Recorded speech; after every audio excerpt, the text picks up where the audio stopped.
with Jake Nieto from the Development Planning and Financing Group. So Jake specializes in a very specific niche within real estate development, which I'm sure this is one of many services that they help developers understand and calculate what it takes to put together a CFD, which is a community facilities district. Sometimes you'll know this as the mello-roos tax, and that's a tax that's usually paid by homeowners to finance the development of all the infrastructure. Think about when you take in a big piece of land, right? And you have to figure out, all right, this is just dirt. What do I need to do to make this a living, breathing community that's thriving? Well, you need utilities. You need water, you need sewer, you need power, and all that infrastructure requires investment. And usually, for a developer to pay for all of that out of pocket, usually makes those deals, they don't pencil, or it's way too much upfront cost that there isn't a return on investment at the end of the day. And when you don't have a return on investment, you don't incentivize development. So you have to figure out, how do you put together a package that helps you understand what is the bond or the debt or the financing that has to be in place to fund the build out of the infrastructure. Because usually once a developer builds it and they kind of sell all the properties, they are removed from the process typically. But the infrastructure is still there, which still provides value to those homeowners and every subsequent homeowner, should those homeowners sell their property at some point in time. So I am looking up. So this is how I prepare for guests, right? I try to figure out, okay, what are the top search questions? Because my goal here is to make sure that we're having the Affordable Housing and Real Estate Investing podcast show up as the authority, or in previous terms, as the encyclopedia for this information related to this topic. So if anybody ever wants to look up, hey, is there a podcast that talks about mello-roos or community facility districts? What is that source of truth that someone can refer to? And this is what we're doing. We're looking up, hey, what are the top 10 questions that I can ask Jake? And more importantly, okay, let me actually make sure, if I had to prioritize my time, right? I want to figure out, okay, why are these questions the top? Because it's search friendly for how to structure a CFD for affordable housing development, right? I want to tie it with affordable housing development, but that's not necessarily true. Sometimes when you just create more supply, it generally creates more equilibrium for demand and supply equilibrium, basic economics, right? So this is how I want to figure out, okay, this is a very niche area of real estate that I have not covered before, but I want to make sure people understand it, because the more you know, the more tools you have to figure out, how do I build more supply and find out the financing mechanisms that allows me to put this stuff into place so that I can create more housing. All right. So now that I've ranked all this stuff,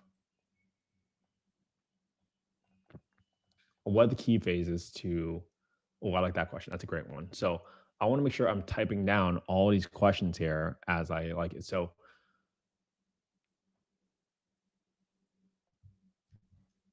one, what are the key phases?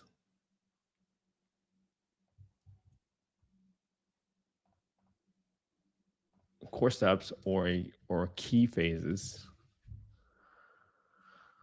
Great. So that's indexable. What mistakes do developers make with special tasks and how to avoid them?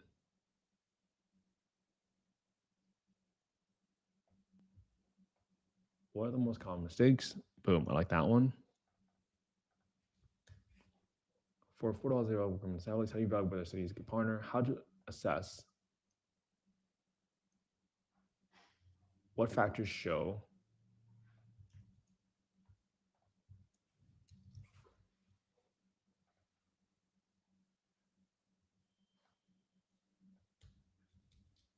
I like that question. How to assess a municipal partner for development finance thing?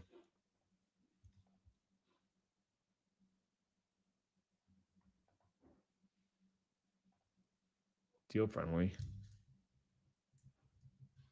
Deal friendly for public financing. That's a good question, right? Because you know that development is such an uphill battle. You have to figure out whether or not something is going to be worth a while for you. All right, next question.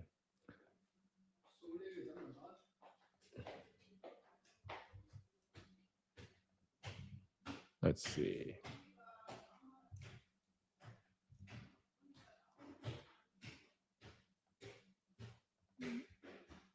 How can developers structure deals that align investor returns?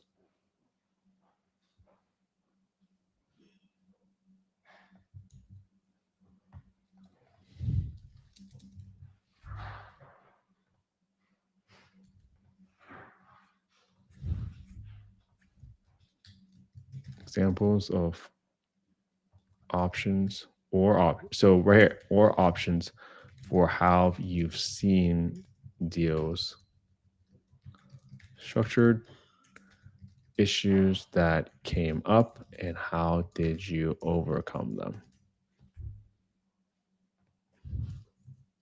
Stories of issues that can come up.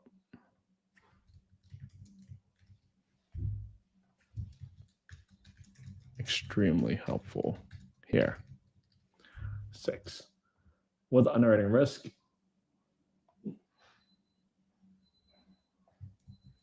That's a good one. 7.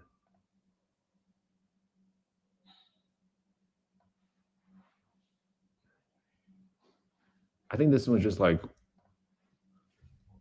what are the typical exit options for a developer that engages in public finance projects?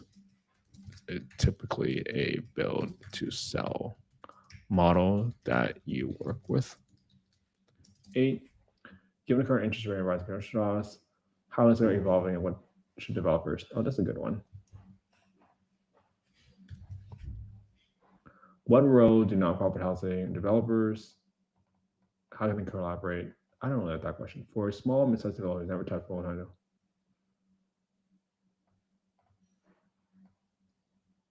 Maybe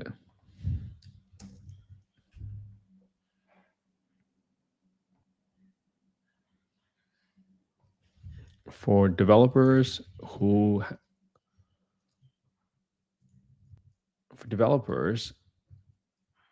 have never tapped, what's your 3-step process? What advice do you have for them to get started and learn about this financing mechanism that not a lot of people cover? How can you know you're working with a consultant who actually knows what they're doing? Number 10 is going to be the question I ask everybody else. So this is how I come up with the question, right? Question I ask everyone.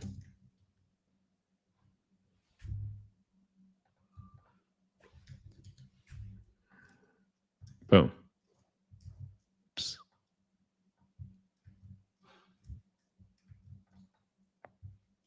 Okay, that's it. And that's how I prepare for the podcast. So this gets me most of the questions, right?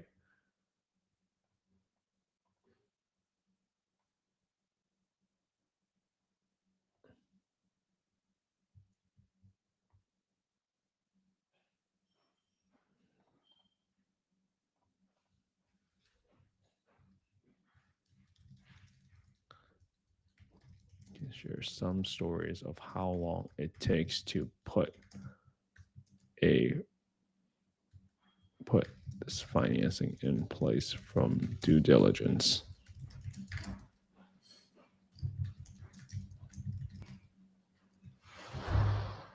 Great.